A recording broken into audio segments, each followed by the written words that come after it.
Hey guys, Todd here. Today we're going to install the Morimoto 4Banger HDX fog light kit on this 2018 Ford F-150. It's the same install from 2015 all the way to 2020. For this installation, I'll be using a 13mm socket and T30 Torx bit along with ratchets. I'll also be using a Phillips head screwdriver and a flathead screwdriver. Now make sure you're subscribed to our channel to keep up to date with all our latest content. Let's go ahead and get started. Okay, we are behind the bumper on the driver's side. This is the back side of our fog light.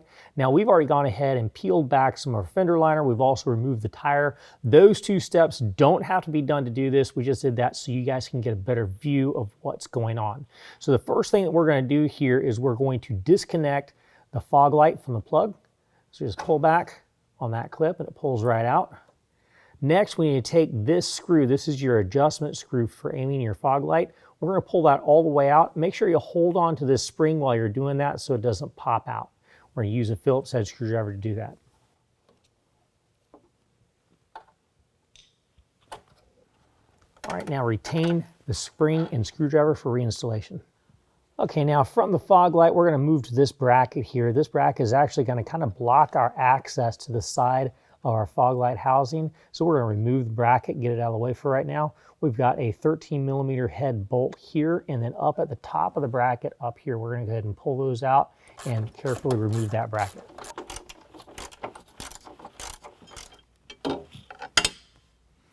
Okay, now here's the side of our fog light. You'll see we've got a little plastic clip that's here.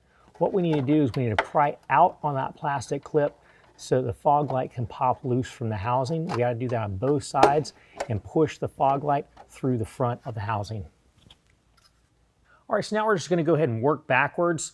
This is going to go in the same way that the original one came out. These pegs are going to pop in to the housing that we had to pry back, but we're not going to have to pry anything because it's just going to pop into place. So we're going to feed the cable through first, and then just slide this into place. All right, now we can go back underneath the bumper. All right, now we can go ahead and reinstall the bracket. These are going to clip nuts, so make sure those clip nuts are in place over top of the holes as we put them in. I like to get both of the bolts started and then tighten them down. Again, we're using a 13mm for this. All right, now we can go ahead and reinstall our factory spring and adjustment screw. We'll be using the Phillips head screwdriver for that. When we're all done, we're going to come back and use this same screw to adjust and aim the fog light beam. All right, next we're going to go ahead and take our plug here. We've got a watertight plug that we're going to push into that. Once it clicks, it's installed.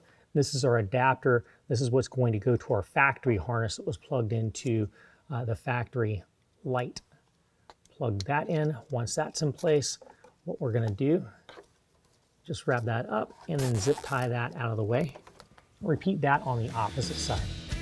Now to adjust those fog lights, just use that adjustment screw and bring the aim of the beam down to about a 4-degree downward pitch, and that will conclude the installation. If you found this video helpful, make sure and give us a thumbs up. If you want to know more about the product, check the link in the description below. And as always, if you have any questions, call the experts or visit us online.